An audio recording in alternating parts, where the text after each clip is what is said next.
টানা বর্ষণের জেরে ভয়াবহ ভূমিধসের ঘটনা ঘটল শ্রীভূমি জেলার লয়েরপোয়া ব্লকের সলগুই বাজার এলাকায়। হাতাইছড়া ব্রিজের সাইডওয়াল, ড্রেনেজ চ্যানেল এবং জাতীয় সড়কের একটি অংশ ধসে পড়ে পাশের ছড়ার পানিতে ভেসে যায়। ঘটনাকে কেন্দ্র করে এলাকাবাসী ও যানবাহন চালকদের মধ্যে তীব্র আতঙ্কের সৃষ্টি হয়েছে। স্থানীয় সূত্রে জানা গেছে, সোমবার গভীর রাতে হঠাৎ বিকট শব্দে ঘুম ভেঙে যায় বাসিন্দাদের। পরে দেখা যায় ব্রিজ সংলগ্ন অংশটি ভূমিধসের কারণে ধসে পড়েছে।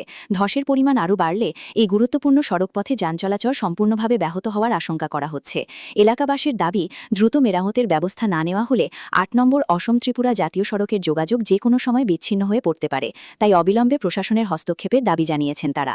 অন্যদিকে ঘটনাস্থলে ইতিমধ্যেই ভারতমালা প্রকল্পের অধীনে সড়ক নির্মাণকারী এমকেসি ঠিকাদারি সংস্থার কর্মীরা পৌঁছে পরিস্থিতি সামাল দেওয়ার কাজ শুরু করেছে বলে জানা গেছে।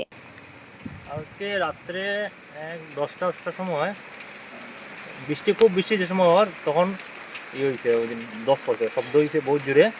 আমরা তো সকালে উঠিয়ে দেখছি এখানে পুরো অবস্থা খারাপ। ও সাইডে গাড়ি একদম রাস্তার লগে গাড়ি যার, কিন্তু এখানে যে কোনো সময় গাড়ি নিচে পড়তে পারে।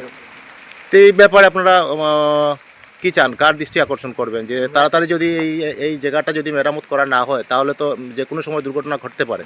তো এই ব্যাপারে আপনারা কার দৃষ্টি আকর্ষণ করছেন? আমরা দৃষ্টি আকর্ষণ করছি বলতে যে খাম করছে রাস্তার, আমরা এই ইয়ের লাগে সার্কুল অফিসার, ডিসি বা রাস্তার যে কাম করে NHADCL ভারতমালা প্রকল্পর কাম করে তারা কাছে, যদি তারা করে না তাহলে যে কোনো সময় বড় দুর্ঘটনা এখানে হইব।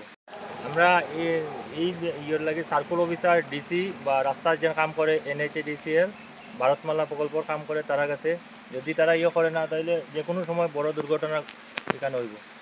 ঠিক আছে, ধন্যবাদ।